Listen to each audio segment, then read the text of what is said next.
अस्सलाम वालेकुम। Programme night addition में हम आपको खुशामदीद कहते हैं। नाजरीन, आज इलेक्शन कमीशन ने कौमी असम्बली के हल्का NA 75 डस्का का ज़िमनी इलेक्शन कलअदम करार देकर 18 मार्च को हल्के में दोबारा ज़िमनी इंतखाब करवाने का हुक्म दिया है। इलेक्शन कमीशन ने अपने फैसले में कहा है कि ज़िमनी इंतखाब के दिन पूरे हल्के में बदअमनी फैलाई गई। पोलिंग के दौरान फायरिंग के वाक़यात रिपोर्ट हुए, जिसके नतीजे में 2 अफराद जाँ बहक हुए। चीफ इलेक्शन कमिश्नर ने कहा कि इलेक्शन में उम्मीदवारों को जो माहौल दिया गया वो मुनसिफाना नहीं था। फ्री और फेयर माहौल में इलेक्शन का इनेकाद नहीं हो सका, जिसकी बिना पर इस इलेक्शन को कलअदम करार दिया गया है। इलेक्शन कमीशन ने चीफ सेक्रेटरी पंजाब और IG पंजाब को ज़िमनी इंतखाबात के दौरान अपने फ़राइज़ से गफलत बरतने पर 4 मार्च को ज़ाती हैसियत में तलब किया है। इलेक्शन कमीशन ने कमिश्नर गुजरांवाला डिवीज़न और RPO गुजरांवाला को उनके मौजूदा ओहदों से तब्दील करके गुजरांवाला डिवीज़न से बाहर भेजने की भी हिदायत की है। इलेक्शन कमीशन की जानिब से वफाकी हुकूमत और पंजाब हुकूमत को भी यह हुक्म दिया गया है कि deputy commissioner Sialkot, district police officer Sialkot, assistant commissioner Daska, DSP संबड़याल और DSP डस्का को मुअत्तल किया जाए। इलेक्शन कमीशन ने अपने हुक्म में यह भी कहा है कि इन अफसरान को आइंदा के लिए किसी इलेक्शन ड्यूटी पर मामूर ना किया जाए। इन तमाम अफसरान के खिलाफ इलेक्शन कमीशन खुद इंक्वायरी करेगा।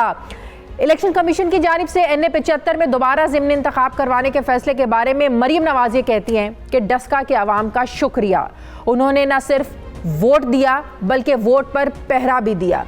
मरियम नवाज के मुताबिक इलेक्शन कमीशन का फैसला खुशाइंद है, लेकिन रीपोलिंग से बड़ा सवाल अभी बाकी है कि ये साजिश कहाँ तैयार हुई।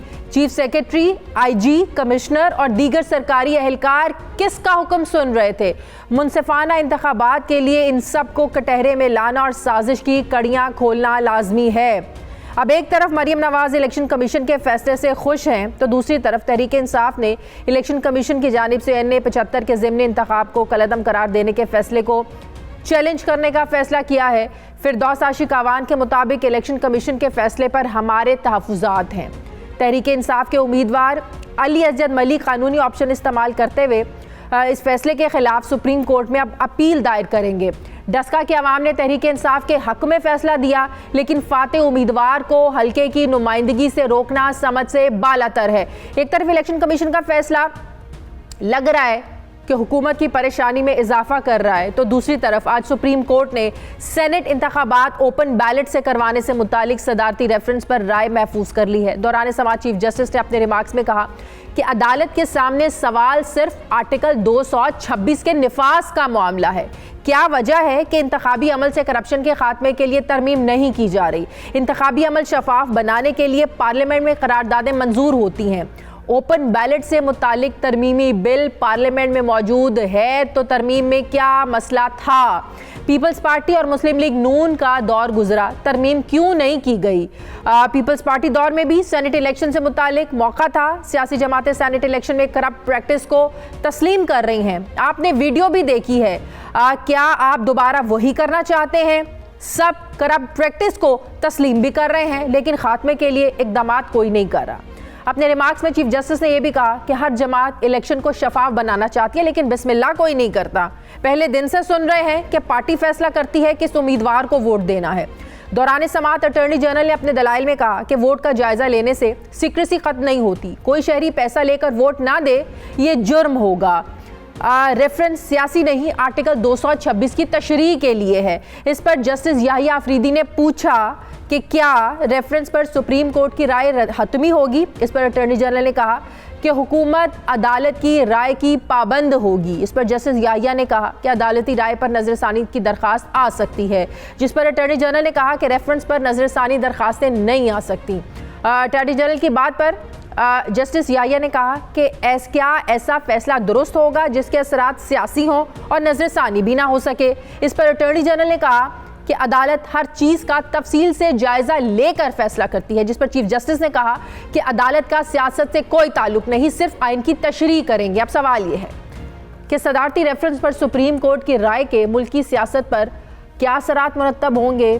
सवाल ये भी है कि क्या इलेक्शन कमीशन की तरफ से डस्का में ज़िमनी इंतखाबात पूरे हल्के में दोबारा से करवाने का फैसला दुरुस्त है क्या? ये भी अहम सवाल है कि हुकूमत आखिर दोबारा ज़िम्न इंतखाब करवाने से घबरा क्यों रही है। इसी पर बात करने के लिए नाज़रीन मुझे ज्वाइन कर रहे हैं तहरीक इंसाफ के रहनुमा उस्मान डार साहब। अस्सलाम वालेकुम, बहुत बहुत शुक्रिया उस्मान डार साहब आपका। उस्मान डार साहब, ऑपोजिशन तो कह रही है इलेक्शन कमीशन के फैसले के बाद हमारा जो मौक़िफ़ है वो सच साबित हो गया है, इमरान खान जो है वो कॉन्स्पिरेसी करते हुए पकड़े गए, ऐसे ऐसे हरबे इस्तेमाल किए कि इलेक्शन कमीशन भी हैरान हो गया, ये ऑपोजिशन कह रही है। सवाल ये है तहरीक इंसाफ से जो मैं करना चाहती हूँ कि वो जमात जिसने 2013 के इंतखाबात में 4 हलकों को बुनियाद बनाकर पूरा इलेक्शन ही धांधलीज़दा करार दे दिया था, 126 दिन का आप लोगों ने धरना दिया था, आज उसी जमात पर धांधली के इल्ज़ामात लगना, इलेक्शन कमीशन का ये कहना इंतखाबात साफ शफाफ नहीं थे, मुनसिफाना नहीं थे, लोगों को डराया गया, धमकाया गया, वो माहौल फ्री एंड फेयर माहौल नहीं दिया गया। सर, एक बहुत बड़ा क्वेश्चन उठता है आप लोगों की क्रेडिबिलिटी पर कि जिस चीज़ को जवाब बनाकर आप लोगों ने 126 दिन का धरना दिया वो काम खुद ही कर रहे हैं आप लोग। देखिए, पहले तो मैं समझता हूँ हमें इस बात का क्रेडिट दें कि एक सिटिंग गवर्नमेंट के जीते हुए MNA के पूरे इलेक्शन को कुलअदम करार दिया इलेक्शन कमीशन ऑफ पाकिस्तान ने। आज अदारे खुद मुख्तार आपको नज़र आ रहे हैं, अदारे आज आपको मजबूत नज़र आ रहे हैं जहां हुकूमत के खिलाफ फैसला उन्होंने दिया है। वो अलग बात है कि हमें इस फैसले पे तहफ़्फ़ुज़ात हैं, कानून की रोशनी में हम अगर देखें तो हम इसकी पूरी जंग लड़ेंगे सुप्रीम कोर्ट ऑफ पाकिस्तान में। आज अगर हमारे मुल्क में PTI के दौर में इदारे आज़ाद हैं, उन इदारों के फैसलों का एहतराम करें, फैसला माने फिर उस इदारे का। देखें मुझे आप बताएं, अगर हाई कोर्ट में आपके खिलाफ फैसला आ जाता है तो आप सुप्रीम कोर्ट में अपील के लिए क्यों जाते हैं? ये आपका कानूनी हक है। हम इलेक्शन कमीशन ऑफ पाकिस्तान पे तो कोई तनकीद नहीं कर रहे, हम किस सतह पे कह रहे हैं जी कि इलेक्शन कमीशन ऑफ पाकिस्तान ने ये फैसला दबाव में दिया है, इलेक्शन कमीशन ऑफ पाकिस्तान को किसी ने खरीद लिया है, या ये हम कोई डायरेक्ट टारगेट कर रहे हैं? जिस तरह PMLN आपके सामने इनकी लीडरशिप किस तरह हमारी बातों पे तनकीद करती रही, उज़र लेके जाएंगे ना, कोई मजबूत ठोस शवाहिद लेकर जाएंगे ना। क्या तहफ़्फ़ुज़ात है आप लोगों को? उज़र क्या आप लोगों के पास? ठोस सबूत ये है, देखिए ठोस सबूत ये है कि खुद PMLN की कैंडिडेट कहती हैं 23 पोलिंग स्टेशंस पे हमारे तहफ़्फ़ुज़ात हैं, 337 पोलिंग स्टेशंस इलेक्शन की रात 3:30 बजे तक ठीक थे। कोई एक एप्लीकेशन नहीं थी जी कि इनको पोलिंग से रोका गया या फायरिंग की गई। वो तमाम वीडियो सोशल मीडिया से डाउनलोड करके इन्होंने सबूत के तौर पर सामने रखे। कैंडिडेट ने कहा कि पुलिस वालों ने रोका, उन्हें डराया धमकाया, गोली मारने की धमकी दी।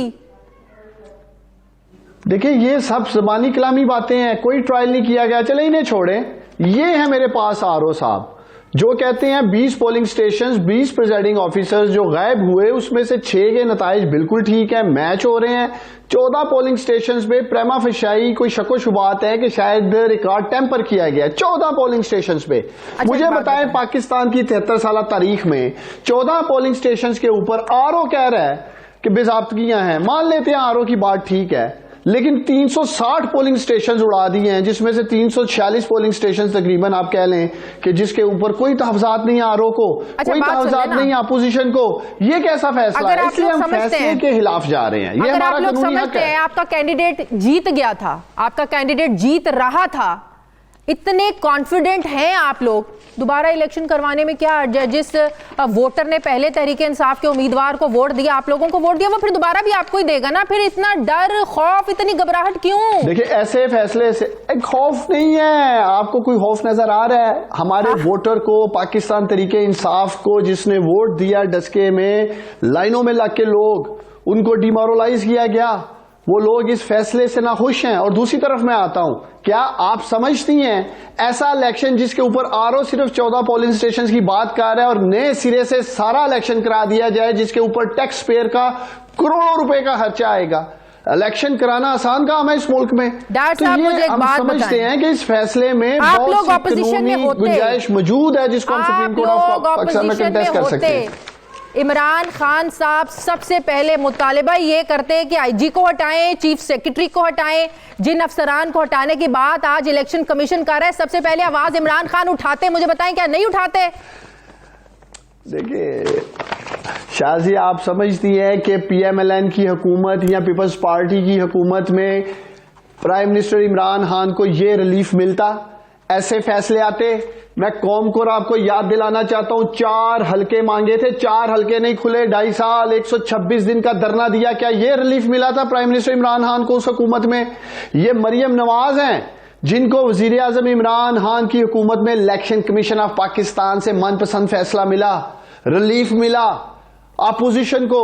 ये क्रेडिट दे इस हुकूमत को कि अदारों को इन्फ्लुएंस नहीं कर रहे, अपने बड़ी अच्छी बात है जनाब, फैसले बहुत नहीं ले अच्छी रहे बात इक़्तिदार है, में होते हुए। बहुत अच्छी बात है। तो फिर अगर इलेक्शन कमीशन का एक फैसला है और अगर आप लोग इतना ही कॉन्फिडेंट है, मेरा तो एक ही सवाल है, फिर दोबारा इलेक्शन होने दे, फिर आप लोगों को खौफ किस चीज का है? देखिए, खौफ की बात नहीं है, यहां कानून की बात कर रहे हैं, अपने हक की बात कर रहे हैं हम। मैंने खुद मीडिया पे ये बयान दिया कि जो 23 पोलिंग स्टेशंस जो जमीनी हकाइक हैं, जो आरओ कह रहे हैं, जो पीएमएलएन की कैंडिडेट कह रही हैं, हम उसके मुताबिक तैयार हैं दोबारा रीपोल के लिए। अच्छा, वो प्रिजाइडिंग ऑफिसर्स कहाँ गए थे? लेकिन ऐसा फैसला नहीं है, उनके बारे में तो कोई जिक्र ही नहीं हुआ। प्रिजाइडिंग ऑफिसर्स 20 जो अफसरान थे जिनकी वजह से सारी कंट्रोवर्सी पैदा हुई, उनके बारे में आज कोई जिक्र ही नहीं, कोई बात ही नहीं, वो कहाँ गए थे? तो यही तो बात है कि जो 20 प्रिजाइडिंग ऑफिसर्स जिसके लिए एक सारा नैरेटिव बनाया, एक पूरी मनसूबाबंदी की गई इस इलेक्शन को कंट्रोवर्शियल करने के लिए, क्योंकि बड़ा कांटेदार मुकाबला था, क्लोज मुकाबला चल रहा था। पीएमएलएन ने ये सब ट्विस्ट किया कि हम सारा इलेक्शन जो है वो कुलअदम करार दे दें। पहले मैं इनसे सवाल करता हूं, अगर इधर कोई बैठा है पीएमएलएन का, कि अगर ये 23 पोलिंग स्टेशंस की डिमांड रात 3:30 बजे की है, इन्होंने देखिए ये समझना होगा आपको, मीडिया को, कौम को। जब एक उम्मीदवार कह रहा है 337 पोलिंग स्टेशंस में बिल्कुल शफाफ इंतखाबात हुए हैं, सिर्फ 23 पोलिंग स्टेशंस हैं जिन पे हमारे तहफाजात हैं, रीपोल कराएं, और आरओ कह रहा है 14 पोलिंग स्टेशन है। आप मुझे बताएं ये कहां का कानून है कि 360 पोलिंग स्टेशन आप उड़ा देते हैं? 360 के साथ फैसला है ना, उन्होंने तो अपील की। सुने मेरी बात, तो उनकी डिमांड थी, उन्होंने अपील की, फैसला तो इलेक्शन कमीशन ने किया है ना, कोई नून लीग ने धौंस जबरदस्ती या कोई जबरदस्ती तो नहीं उन्होंने फैसला करवाया ना भाई, फैसला तो इलेक्शन कमीशन ने दिया है। इलेक्शन कमीशन से पूछें। देखें, इलेक्शन कमीशन का जो एक्ट है 2017, अगर उसके आप एक्ट के 92 या उसके रूल 84 में देखें, क्लियर लिखा है कि जब तक एक clear open and shut evidence available नहीं, तब तक आप सारा इलेक्शन को लदम करार नहीं दे सकते। अगर आप माजी में देखें तो जिस पोलिंग स्टेशन पे आप ओपन एंड शट एविडेंस दे दें अपनी अपील में, कोई धांधली नहीं हुई, साफ शफाफ थे, लोगों को नहीं डराया गया, बात खत्म, आप दे देना एविडेंस। देखिए, ये ओपन एंड शट एविडेंस है, ये ओपन एंड शट एविडेंस है। जब आरओ कह रहा है, जो इलेक्शन कमीशन की आंख और कान है NA 75 डस्का में शाजिया, वो कह रहा है 14 पोलिंग फैसले के बाद आज तर्जुमानों का इजलास भी हुआ, उसके बाद एक आपको क्या हिदायत मिली है?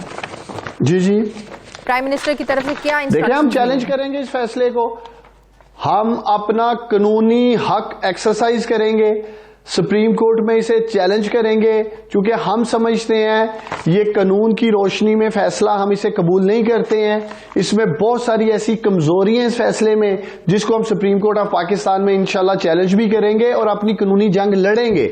इसलिए कि ये हो नहीं सकता कि लोग हजारों की तादाद में निकले वोट डालने के लिए, लाइनों में लगे, और एंड ऑफ द डे जब पाकिस्तान तरीके इंसाफ का उम्मीदवार जीत जाए और ये पीएमएलएन की डिमांड पर, ख्वाहिश पर, फरमाइश पर जी सारा हल्का कुलअदम करार दे दे, जबकि इन राइटिंग वो कह रहे हैं कि 23 पोलिंग स्टेशन में प्रॉब्लम है। मैं आपसे भी ये सवाल आपसे करना चाहती हूँ, ये पंजाब में क्या हुआ है? बिला मुकाबला जनरल नशिस्तों पर भी और टेक्नोक्रेट सारे मुंतखब हो गए हैं, क्या मुकमका कर लिया है? आवाम को बत्ती के ट्रक की बत्ती के पीछे लगाया है, पैसा नहीं चलने देंगे, पैसे की मंडी नहीं लगने देंगे, कोर्ट में गए हुए हैं, ओपन बैलेटिंग होनी चाहिए, या अपना सेटिंग करते फिर रहे हैं आप लोग ऑपोजिशन के साथ?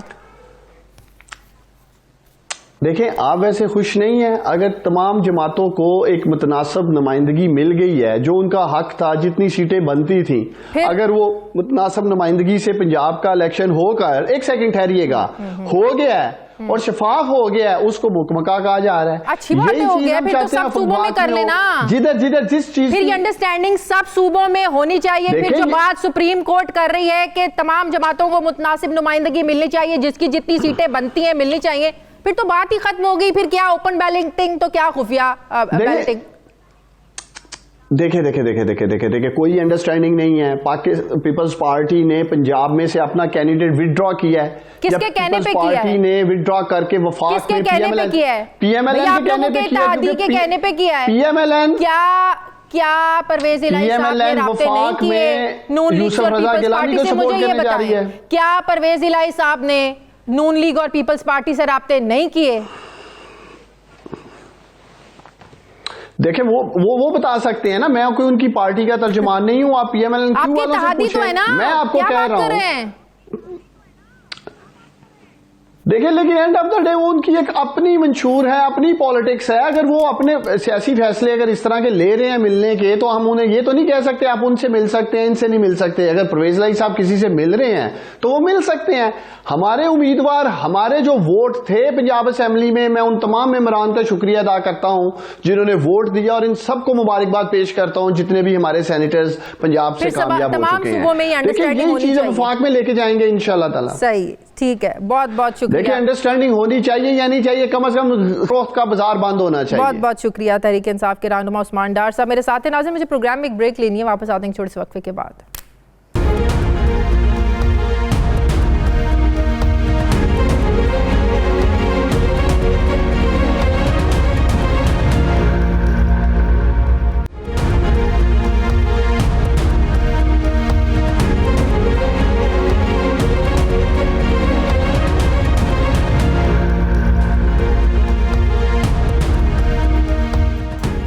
ब्रेक के बाद एक बार फिर से आपको खुशामदीद कहते हैं। मुस्लिम लीग नून के रहनुमा राना तनवीर साहब ने मुझे ज्वाइन किया। अस्सलाम वालेकुम, बहुत बहुत शुक्रिया राना साहब आपका। राना साहब मुबारकबाद देनी बनती है, आप लोगों का जो पॉइंट ऑफ व्यू था उसको तस्लीम कर लिया गया है कि पूरे हलके के जो इलेक्शन थे NA 75 के, उसको कंट्रोवर्शियल बनाया, फायरिंग की गई, लोगों को डराया धमकाया गया, वो माहौल नहीं था। ये बातें इलेक्शन कमीशन ने भी आज की अपने जो फैसला है। मुतमईन है आप लोग के पूरे हलके में अब दोबारा इलेक्शन होने जा रहा है?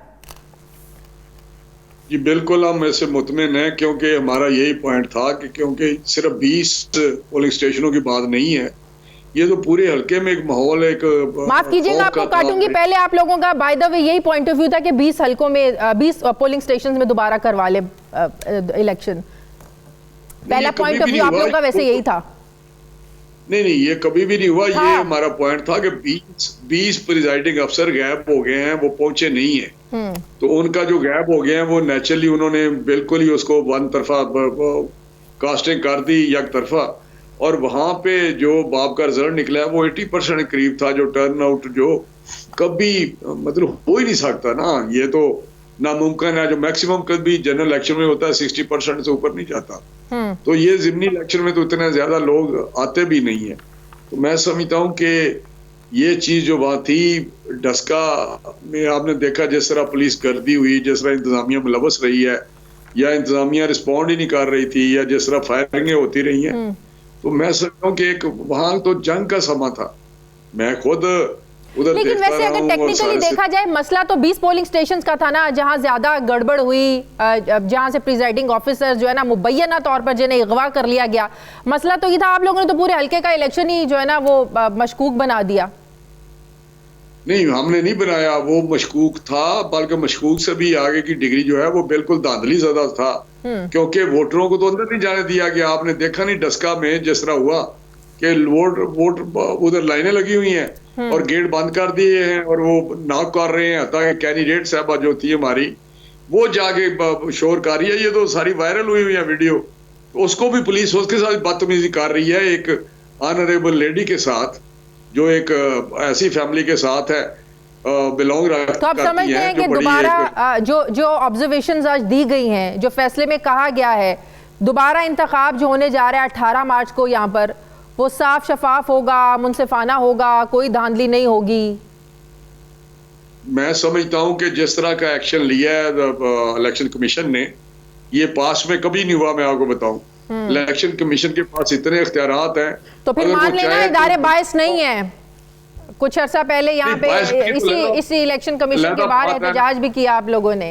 इदारे मेरिट पर फैसले कर रहे हैं, मान जाएं। अब इलेक्शन कमीशन शाजिया अगर इलेक्शन कमीशन अच्छा फैसला कर रहा है या मुतर्रक है इस वक्त, तो मैं समझता हूँ कि फ्यूचर में इसका एहतमाल कम हो जाएगा कि वहां पे धांधली हो, क्योंकि जो ऑफिसर्स के खिलाफ जो इंतजामिया थी, जो एक्शन लिया गया है, ये इनका थोड़ा सा एक मैसेज देने वाली बात है। इलेक्शन कमीशन अगर चाहे तो मैं समझता हूँ इलेक्शन बिल्कुल फेयर हो सकते हैं। वैसे ये मुनज़्ज़म धांधली हुकूमत ने नौशहरा में क्यों नहीं कहीं कर सकती थी? वहाँ हुकूमत इनकी अपनी है, हुकूमती मशीनरी है, सारे रिसोर्सेज इस्तेमाल कर सकते थे धांधली करवाने के लिए। वजीराबाद में भी सब कुछ हो सकता था। ये डस्का की सीट इन लोगों के लिए क्यों इतनी इंपॉर्टेंट थी? यहाँ पे इनकी क्यों नहीं चली? फिर शाजिया वजीराबाद में उन्होंने धांधली की है, लेकिन धांधली के बावजूद हम जीते हैं। वहां पे यही माहौल था। लेकिन मैं आपको बताऊं, जो नौशहरा वाली बात है, वो कहते हैं कहाँ कार्ड बिहाइंड द विकेट, वो तो ये हुआ है, इनको पता ही नहीं था कि हमारे साथ क्या हो रहा है। ये तो बिल्कुल बैठे हुए थे आराम से, रिलैक्स के हम जीतेंगे। इनके अपने जो लेकिन आप देखें उनका वोट बैंक बड़ा है, भले वो हारे वजीराबाद से, तहरीक इंसाफ का वोट बैंक बड़ा है। बिल्कुल नहीं बड़ा। ये धांधली से उन्होंने वोट जो कास्ट किए हैं, वो रेशो बड़ी है। लेकिन मैं आपको बताऊं कि जो इनका परफॉर्मेंस है, जिस तरह की गवर्नेंस है, जिस तरह लोग चीख रहे हैं, लोग तो जोलियां उठा के दुआएं मांग रहे थे कि ये हमें मौका मिले तो हम अपना बताएं कि आप लोगों के साथ कितना जुल्म कर रहे हैं। तो ये बात जो कहते हैं ना कि ये बड़े लेके चल रहे हैं बयानियां कि हमारा वोट बैंक बड़ा है, डेफिनेटली नहीं। उनका वोट कम पहले से हुआ है और हमारा बड़ा है, जो पहले ही ज्यादा था हमारा और बढ़ गया है। तो ये तो धांधली की वजह से जो रिजल्ट आपको अपील में जाने का फैसला किया हुआ है, इस फैसले के खिलाफ, वो सिर्फ और सिर्फ, तो मेरा ख्याल है ये मेरिट पे है, ये पता चल जाएगा आपको। लेकिन जिस तरह का अपील में तो जाएंगे, उनका राइट है। बिल्कुल नहीं, बिल्कुल आकर जाएं, हमें तो कोई नहीं, हमें वो लीगल फाइट करना चाहते हैं करें। ये पंजाब में क्या हुआ है? बिला मुकाबला सेनेटर जनरल नशिस्तों पर भी और टेक्नोक्रेट्स भी बिला मुकाबला मुंतखब हो गए हैं। ये स्पीकर साहब ने बड़ा कोई इंपॉर्टेंट रोल प्ले किया है। पीपल्स पार्टी ने भी अपना उम्मीदवार वापस ले लिया। क्या अंडरस्टैंडिंग हुई है? फिर तो ये सुप्रीम कोर्ट की बात बिल्कुल ज़बरदस्त है, दुरुस्त है कि जितनी मुतनासिब नुमाइंदगी जिस पार्टी की जमातों की सीटें बनती हैं वो मिलनी चाहिए।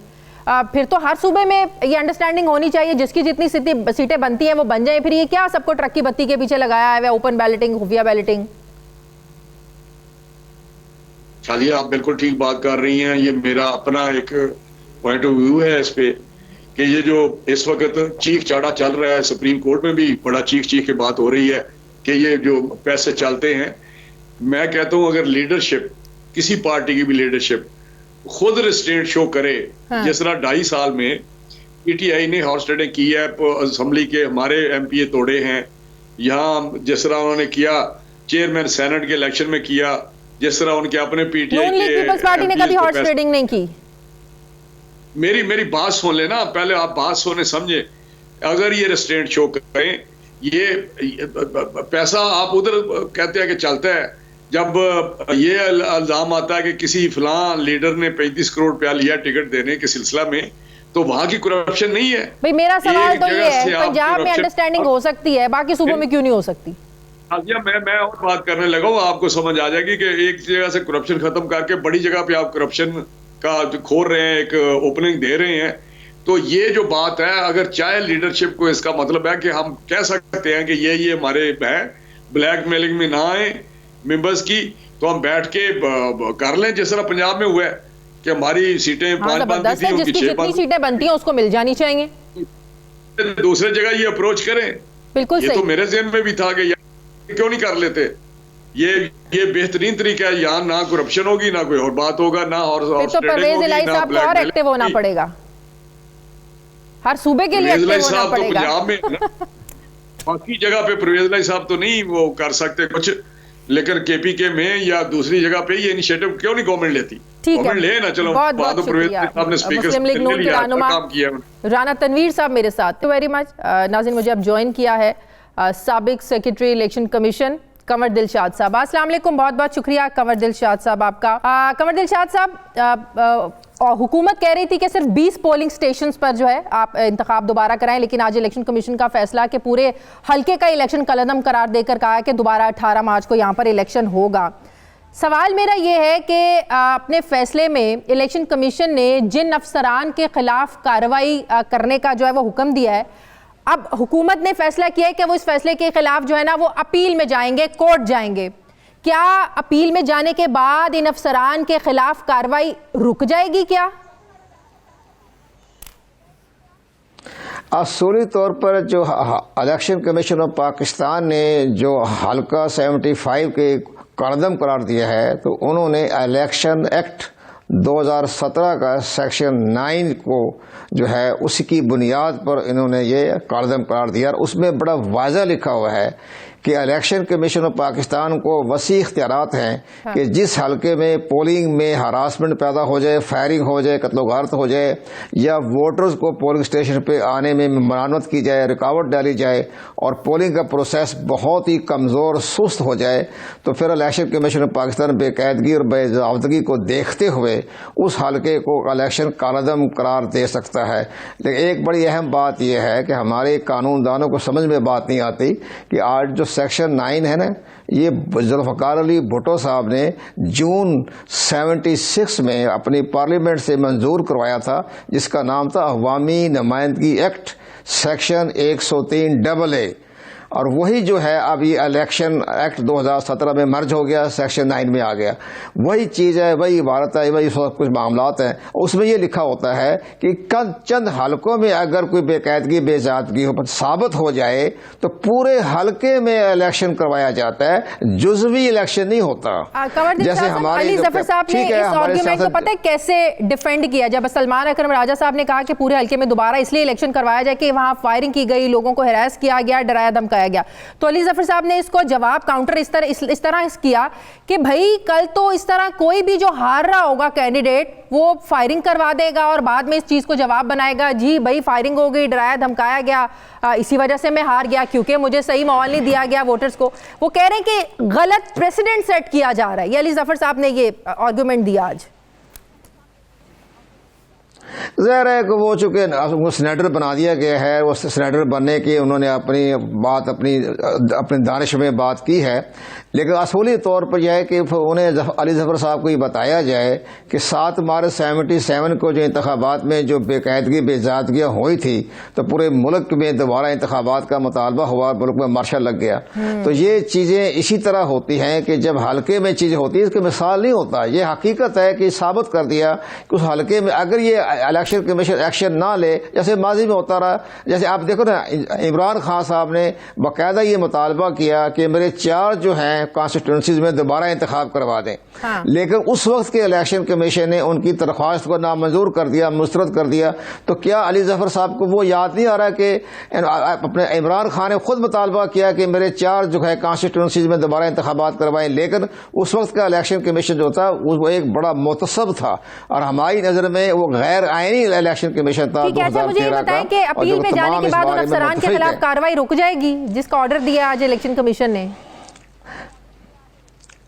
नहीं, वो तो ये होगा कि सिर्फ वो जो अपील गई, अपील जो सुप्रीम कोर्ट में जाने की ये मजाज है, उसके लिए सिर्फ जो कालअदम करार दे दिया गया इलेक्शन, उसके बारे में फैसला करना है। लेकिन जिन अफीसरान ने इलेक्शन कमीशन से तावन नहीं किया, ने आर्टिकल 220 की खिलाफ वर्जी की, सेक्शन 55 की, 172 की, 184 की खिलाफ वर्जी की, तो उनके खिलाफ तो एक्शन बरकरार रहेगा। अच्छा, वो पैरेलल कार्रवाई होगी। अच्छा, उसमें तो रास्ता मेरा सवाल के 20 वो तो ज़ाहिर है, वो तो इलेक्शन कमीशन का। लेकिन एक बड़ा इंपॉर्टेंट सवाल कि जिन पीस प्रिजाइडिंग अफसरान की वजह से सारा इलेक्शन कंट्रोवर्शियल हुआ पूरे हल्के का, उनका कोई जिक्र ही नहीं है जजमेंट में। वो चंद रोज में जिक्र इसलिए आ रहा है कि उनके खिलाफ भी बाकायदा चार्जशीट बन रही है। उन्होंने चूंकि वो तो बहुत बुरी तरह जद में आएंगे ना, वो तो सेक्शन 55 के साथ 172 के तहत आएंगे।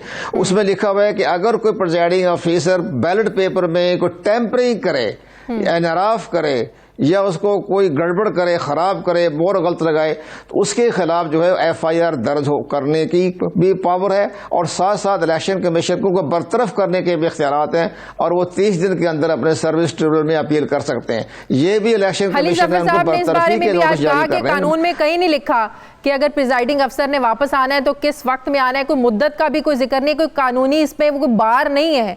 तो इस चीज़ को भी उन्होंने इस तरीके से काउंटर किया। मुझे ये बताएं कि 18 मार्च को अब जो इलेक्शन होगा कैसे अब यकीनी बनाया जाएगा? जाहिर है दोबारा से सारे वसाइल जो है ना वो खर्च होंगे, दोबारा से पैसा उतना लगेगा, जाहिर है आवाम का, मेरा और आपका टैक्स पेयर का सारा पैसा लगता है। दोबारा हुकूमत को क्या करना चाहिए कि शफाफियत और को यकीनी बनाया जाए, वो माहौल, फ्री एंड फेयर माहौल फराहम किया जाए जिसकी तरफ आज जो है ना वो तवज्जो दिलाई इलेक्शन कमीशन ने अपने फैसले में? क्या करना चाहिए अब हुकूमत को कि दोबारा उंगली ना उठे? इलेक्शन कमीशन ने जो तारीखी कदम उठा दिया और इसके साथ साथ चीफ सेक्रेटरी को भी सस्पेंड करने के मामले में गौर किया जा रहा होगा हमारी नज़र में, और करना भी चाहिए। जिस आईजी जो है उसको बरतरफ करने के बारे में भी जो इलेक्शन कमीशन फैसला करेगा, तमाम आरपीओ, तमाम सूबाई गवर्नमेंट के जितने भी ऑफिसरान थे, सियालकोट के commissioner, deputy commissioner, assistant commissioner, सबको इलेक्शन कमीशन ने मुअत्तल कर दिया, हटा दिया, जिला बदल कर दिया। अब जब इंतखाबात जब आइंदा होंगे 18 मार्च को, तो फिर एडमिनिस्ट्रेशन को तो वो चीज सामने आएगी ना कि जब हमने तावन नहीं किया, गड़बड़ होगी, बेकायदगी होगी, तो इलेक्शन कमीशन ने ऑफिसरान को बरतरफ कर दिया। तो वो अब आइंदा इंतखाबात में इस तरह की शफाफियत आएगी। अब वो धांधली का तस्वर खत्म हो गया आज के फैसले के बाद। ठीक है, बहुत बहुत शुक्रिया। साबिक सेक्रेटरी इलेक्शन कंवर दिलशाद साहब मेरे साथ थे। मुझे प्रोग्राम में एक ब्रेक लेनी है नाज़रीन, वापस आते हैं छोटे से वक्फे के बाद।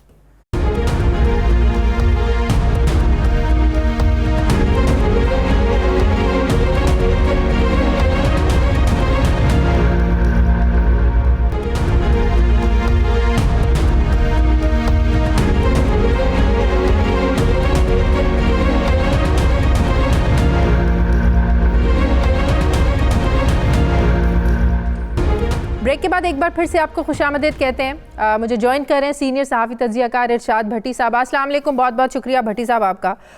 भट्टी साहब, NA 75 को लेकर इलेक्शन कमीशन का ये फैसला कि हल्के में साफ, शफाफ, मुनसिफाना इंतखाब नहीं हो सका, फायरिंग के वाक़यात की वजह से वोटर्स को जो है ना वो डराया धमकाया गया, इसीलिए इलेक्शन को कलअदम करार देते हैं 18 मार्च को पूरे हल्के में दोबारा इलेक्शन। वो जमात जिसने 126 दिन का धरना दिया धांधली के खिलाफ, आज उसी जमात पर धांधली के इल्जामात लगना, क्या मैसेज गया है उनके वोटर्स को, सपोर्टर्स को?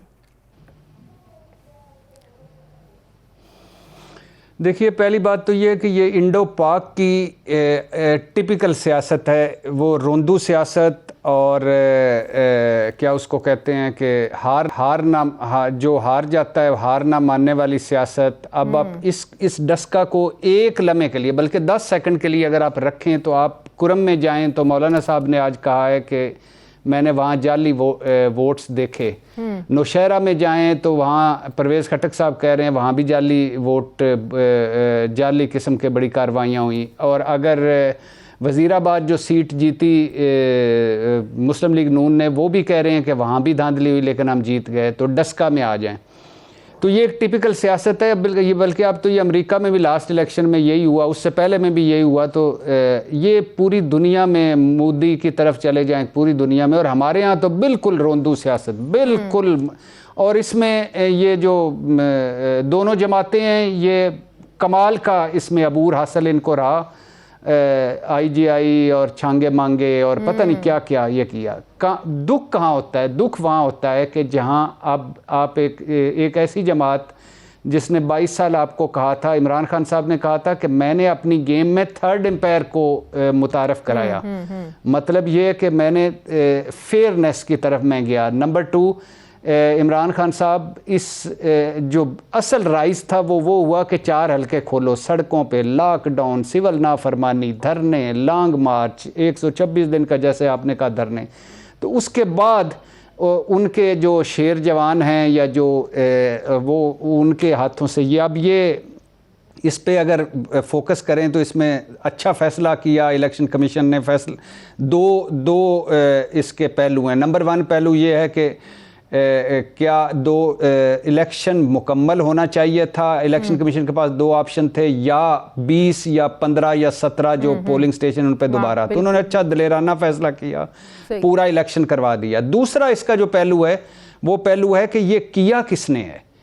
अब एक मैं यहाँ आपके तवस्सुत से मरियम नवाज साहबा से दरख्वास्त करना चाहता हूँ कि उन्होंने कहा कि मुझे पता है कि ये किस डेरे पर सारा कुछ हुआ, मुझे पता है कि ये 14 किसने घंटे किया? कहाँ मिसिंग रहे प्रिजाइडिंग अफसर। मुझे पता है कि किसने किया, मुझे पता है कि 2 आदमी कौन है, मुझे पता है कि कौन सी जो एजेंसी वज़ीर आज़म के अंडर है वो क्या कर रही थी, मुझे पता है कि कौन। तो अब वो जो सारे पते हैं ना, अब वक्त आ गया है वो जज अरशद मलिक वाली वीडियो वाला ना बनाएं, बल्कि इसको पेश करें और ये दूध का दूध और पानी का पानी हो, ताकि आसानी हो जाए इलेक्शन कमीशन के लिए और हम सारों के लिए बिल्कुल भी। सही। अब ये है कि इससे क्या साबित हुआ कि पूरे हल्के में पोलिंग दोबारा होने से क्या खुश दिली से फैसला कबूल करते और इतना कॉन्फिडेंट थे कि हम लोग जीत रहे थे, तो दोबारा इलेक्शन लड़ लेते। जिस वोटर ने पहले इनको वोट दिया, दोबारा भी पीटीआई को वोट देना था। अपील में जा रहे हैं। यकीन करें, अगर ये फेयर इलेक्शन होते ना तो सीट उन मुस्लिम लीग नून हो सकता है जीत जाती, लेकिन जिस तरह ये इलेक्शन लड़े हैं, ये पहला 40,000 से ये सीट जीती हुई है मुस्लिम लीग नून की, और उससे पहले 6 मरतबा वो ज़ारे शाह जीत चुके हैं, जिनकी बेटी अभी खड़ी हुई हैं। हालांकि बेटी ने, अच्छा मज़े की बात है कि बेटी ने 15-20 पोलिंग स्टेशन पर काउंटिंग करवाने का दिया था, दरख्वास्त दी थी, उन्होंने पूरा नहीं कहा था, लेकिन चलो अच्छा। अब लेकिन इसका मतलब क्या है कि अब धांधली हुई, ज़बरदस्ती पोलिंग रुकवाई, स्लो पोलिंग हुई, हरासमेंट के इल्ज़ाम, ठीक, प्रिजाइडिंग अफसर जो मिसिंग रहे, घंटों जो ना मिले तो खौफजदा थे, डरे हुए थे, सब के मोबाइल बंद थे, बैटरियां जवाब दे गई थी, किसी की गाड़ी ख़राब थी, कोई धुंध में डस्का का रास्ता भूल गया। तो ये इसका मतलब है धुंध में अंधाधुंध जो कुछ भी हुआ ये इलेक्शन कमीशन ने माना। और पुलिस खामोश तमाशाई थी, बुज़दार साहब की इंतज़ामिया जो है उसने इलेक्शन कमीशन का साथ नहीं दिया। और अब मसला क्या है? मसला ये है कि ये मोरे हैं, ये जो आपने कहा ना चीफ सेक्रेटरी और आईजी पंजाब को तलब कर लिया, ये एक लेपा पोती है। उसके बाद डीपीओ को बदल दें, डीसी को बदल दें, असिस्टेंट कमिश्नर डस्का को मुअत्तल कर दें, ये भी एक लेपा पोती है। आपको पता है सानिया साहिवाल में तो जवेद सलीमी साहब आईजी थे और उन्होंने मैं बताता हूँ उसमें यह है कि सानिया साहिवाल में जवेद सलीमी साहब आईजी थे और उन्होंने पहली प्रेस रिलीज क्या जारी की थी, दहशतगर्द मारे गए बच्चों के सामने, माँ बाप मार के, और वो ग्रेड 22 में चले गए। राय ताहिर साहब सीटीडी के हेड थे, वो आईजी बलूचिस्तान लगे हुए हैं। सानिया मॉडल टाउन में जितने अफसर थे सारों की प्रमोशन हो गई। श्रीलंकन क्रिकेट टीम का जो वो सारे जो इन्वॉल्व थे सब अच्छी पोस्टों पे हैं। जो चर्च जलाने में वो जो पुलिस और जो वकीलों पर हमले में जो पुलिस अफसर मुअत्तल हुए थे सारे अच्छे हैं। करना क्या चाहिए? मास्टरमाइंड कौन है? इनको करवाया किसने है? किसके सामने डीपीओ बेबस थे? किसके सामने डीसी बेबस थे? किसके सामने ये प्रिजाइडिंग अफसर पेश हुए थे? ये 14 घंटे कहाँ रहे? तक पहुंचना चाहिए। उसका जिक्र ही नहीं था आज की जजमेंट में। बुज़दार हुकूमत को इसकी बुज़दार हुकूमत, यही तो मसला है ना। अब ये क्या करेंगे? ये चंद दिन के बाद मुअत्तल रहेंगे, 10 दिन मुअत्तल रहेंगे, 2-4 महीने मुअत्तल रहेंगे, 1 महीना मुअत्तल रहेंगे, उसके बाद दोबारा कहीं ना कहीं लग जाएंगे। लेकिन कारकर्दगी पर पंजाब हुकूमत की सिविल एडमिनिस्ट्रेशन पर बड़े सीरियस क्वेश्चन उठे हैं। अच्छा, 2013 का इलेक्शन कमीशन भी हमें याद है, 126 दिन का धरना, 4 इलेक्शन खोलने का मुतालबा इलेक्शन कमीशन ने वो नहीं माना था, मुस्तरद कर दिया था। आज हम का इलेक्शन कमीशन को आप कहते हैं कि आज का हमारा इलेक्शन कमीशन ज्यादा बाइख्तियार, ज्यादा मजबूत है। बिल्कुल ठीक कहते हैं, बिल्कुल ठीक कह रहे हैं, उन्होंने अच्छा फैसला किया है। और यही अगर फैसला 2013 में मैंने कहा ना 2013 में चले जाएं, 2008 में चले जाएं, उससे पहले मुशर्रफ साहब के 2002-3 में चले जाएं, उससे पहले आगे चले जाएं, उससे पहले कोई आरओ का इलेक्शन, कोई वो विक्ट्री स्पीच वाला इलेक्शन, कोई आईजीआई, कोई सारा कुछ यही होता रहा है। ये ज़रा इनका ये जो इधर हुआ है, ये अब 2 इसमें तरीका का, एक है कि ना तजर्बाकार थे धांधली पे मुलव्वस, अगर धांधली जो मुबैना तौर पर सारी हो, ना तजर्बाकारी उन्होंने सामने आई। दूसरी बात ये है कि ये बस होगा अब दोबारा 18 मार्च को जब होगा तो क्या ये बस होगा? और सबसे बड़ी बात, जो 2 कत्ल हुए हैं उनका जिम्मेदार कौन है? हुकूमत, अपोजिशन, इलेक्शन कमीशन, इंतजामिया, पुलिस, कौन है उनका जिम्मेदार? इलेक्शन भी हो जाएंगे, फेयर इलेक्शन भी हो जाएंगे, एक उम्मीदवार जीत भी जाएगा, मगर उनके दो बंदे कौन लाएगा? बिल्कुल सही, कौन लाएगा? तो अब बात यह है कि इसके बाद बल्दियाती इंतखाबात हैं, बात यह है कि इसके बाद जनरल इंतखाबात हैं, तो ये इनके लिए भी कुछ करना होगा। खौफ आता है सुनकर, देखकर। बिल्कुल सही, बहुत बहुत शुक्रिया सीफी तजियाकार इरशाद भट्टी साहब मेरे साथ हैं। मुझे प्रोग्राम में एक ब्रेक लेनी है नाज़रीन, वापस आते हैं छोटे से वक्फे के बाद।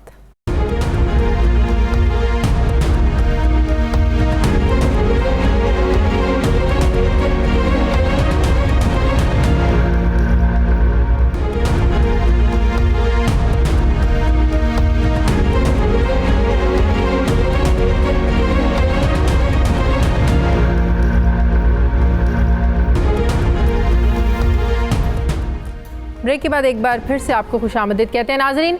कंस्ट्रक्शन इंडस्ट्री के फ़रोग को हुकूमत की मौशी पॉलिसियों का एक महवर समझा जाता है। इसी सिलसिले में चंद रोज़ पहले वज़ीर-ए-आज़म की ज़ेर सदारत रिहाइश और तामीर से मुतालिक एक अहम इजलास हुआ। इजलास के दौरान आला हुकाम की जानिब से वज़ीर-ए-आज़म को मुल्क में तामीराती सरगर्मियों के फ़रोग और सूबाई हुकूमतों की जानिब से मंजूरी के तेज़ रफ्तार अमल के बारे में एक ब्रीफिंग भी दी गई।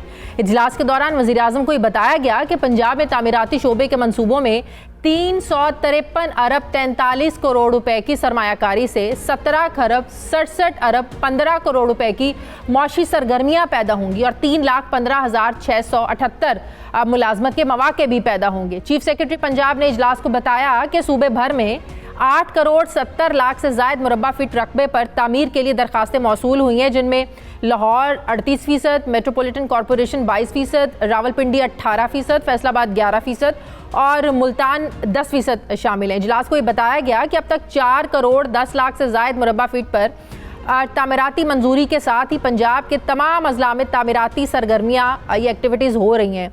चीफ सेक्रेटरी ने बताया कि तामीरात के हवाले से पोर्टल पर मौसूल 17,692 दरखास्तों में से 11,349 की मंजूरी दी गई है, जबकि KPK के चीफ सेक्रेटरी ने इजलास को ये बताया कि खैबर पख्तूनख्वा में 10,854 मुरब्बा फीट रकबे पर तामीर के लिए अब तक मौसूल दरखास्तों में से सूबे में 190 अरब रुपए की जो इक्तसादी सरगर्मियाँ हैं ये पैदा होंगी। जबकि सिंध के चीफ सेक्रेटरी ने इजलास को ये बताया कि सूबे में मजमूई तौर पर 22 तामीराती मंसूबों की मंजूरी दी गई है। इजलास के दौरान वज़ीर-ए-आज़म ने चीफ सेक्रेटरी को मंजूरी का जो अमल है इसको तेज़ करने की हिदायत की ताकि सिंध में तामीराती सरगर्मी और इसके नतीजे में मौशी रफ्तार को बढ़ाया जा सके। अब सवाल ये है कि तामीराती मंसूबों में सरमायाकारी के फ़रोग से मुल्की मईशत को कितना फ़ायदा होगा। जो कंस्ट्रक्शन इंडस्ट्री है, जो बिल्डर्स हैं, वो हुकूमत का ये जो इक़दाम है, ये जो पॉलिसी है, इसको कैसे देखते हैं। इसी पर बात करने के लिए मुझे ज्वाइन कर रहे हैं चेयरमैन इबाद ग्रुप मोहसिन शकानी साहब। अस्सलाम वालेकुम, बहुत बहुत शुक्रिया मोहसिन साहब आपका। मोहसिन साहब, हुकूमत जिस तरीके से कंस्ट्रक्शन इंडस्ट्री को फ़रोग दे रही है, चंद रोज़ पहले भी प्राइम मिनिस्टर साहब को एक ब्रीफिंग दी गई, ये जो हुकूमत मौके पैदा कर रही है कंस्ट्रक्शन इंडस्ट्री के लिए, आपके ख्याल में कितने सूदमंद हैं हमारे यहाँ रोज़गार के लिए, लोगों की जॉब एक्टिविटी के लिए? आप क्या समझते हैं कितना ज़बरदस्त हुकूमत ये इकदाम कर रही है? मेन इंडस्ट्री होती है दुनिया में, इसको मतलब रीढ़ की हड्डी की तरह समझा जाता है। बेसिक इंडस्ट्री जिसके साथ एलाइड इंडस्ट्री चलती है, 64 और 72 इंडस्ट्री इसके साथ कंटिन्यू चलती है। हमारी एलाइड इंडस्ट्री होती है, जॉब क्रिएशन होती है और कहीं भी जहां भी क्राइसिस होता है ये पूरे कंट्री को लेके चलती है। और प्राइम मिनिस्टर ने इसके लिए खास तवज्जो की हुई है। आज भी आप समझे श्रीलंका से वो पहुंचे हैं सुबह और फिर भी आज कंस्ट्रक्शन इंडस्ट्री की मीटिंग उन्होंने 12 बजे की है। तो मतलब उसकी इम्पोर्टेंस ही इतनी है कि प्राइम मिनिस्टर और उनकी पूरी टीम, मैं खास करके जनरल अनवर साहब और इनकी पूरी टीम को कि ये जिस तरीके से अप्रूवल हो रही है इन अथॉरिटीज से, जहाँ पे बहुत मुश्किल था काम करना, जहाँ पे एक अप्रूवल लेना मुश्किल था, वहाँ आज के दौर में बहुत सारा चेंज है। पंजाब में तो बहुत बेहतरी है और मैं समझता हूँ कि आहिस्ता आहिस्ता KPK में भी, बलूचिस्तान में भी और सिंध में भी बेहतरी की तरफ। हुकूमत तो कंस्ट्रक्शन इंडस्ट्री को फ़रोग दे रही है, लेकिन ये भी एक हकीकत है हमारे यहाँ एक बिल्डर माफिया एग्जिस्ट करता है। बहुत सी ऐसी हाउसिंग स्कीम्स हैं जहाँ लोगों के साथ बड़े बड़े फ्रॉड्स होते हैं, स्पेशली ओवरसीज़ पाकिस्तानियों के साथ। हर 2 में से एक जो पाकिस्तानी ओवरसीज़ जो अपनी सारी ज़िंदगी की जमा पूंजी जो है वो अपने मुल्क में भेजता है, अपने कोई असासे बनाने के लिए, बच्चों के लिए घर बनाने के लिए, अपनी कोई जायदाद बनाने के लिए, लेकिन जब वो अपनी जायदाद ख़रीद कर वापस चला जाता है 4-5 सालों के बाद पता चलता है कि ना उसकी वो ज़मीन वहाँ पर है, वहाँ तो किसी और ने कब्ज़ा कर लिया, या वहाँ पर कोई और बिल्डिंग बन चुकी है, या उसे पैसे ले लिए गए हैं, वो ज़मीन ही जो है ना वो फ्रॉड की ज़मीन है। तो बिल्डर माफिया को भी अपना रवैया दुरुस्त करना होगा। ये नहीं है कि हुकूमत से आप जो है ना वो अपने लिए पैकेजेस लेते रहें, हुकूमत से अपने लिए आप जो है ना वो इमदाद लेते रहे, हुकूमत आपको सपोर्ट करती रहे, लेकिन आप आगे लोगों के साथ फ्रॉड करते रहें। ये नहीं होना चाहिए। देखिए, ना ही कोई पैकेज लिया है हमने एज अ बिल्डर, ये पैकेज आम लोगों के लिए है। और कहीं भी अगर इलीगल लोग हैं, दुनिया भर में हर जगह चीजें होती है, लेकिन उसका कंट्रोल गवर्नमेंट होती है। और हमारी कोशिश होती है कि जहां भी ऑल ओवर पाकिस्तान ये स्कीम बगैर एनओसी के, बगैर अप्रूवल के, बगैर किसी चीज के हमारे ओवरसीज ना ले, और लेना भी नहीं चाहिए उनको। ये ऐसे लोग होते हैं जो बाहर जाके प्रोजेक्ट बेच के आते हैं, जबकि यहाँ कोई चीज नहीं होती। तो खुदारा उन लोगों को ये देखना चाहिए। अब वेबसाइट पे सारी एनओसीज है, प्राइम मिनिस्टर ने खास इसके लिए काम किया हुआ है कि जितनी भी अप्रूवल्स हो वो वहां पे मेंशन होनी चाहिए ऑनलाइन।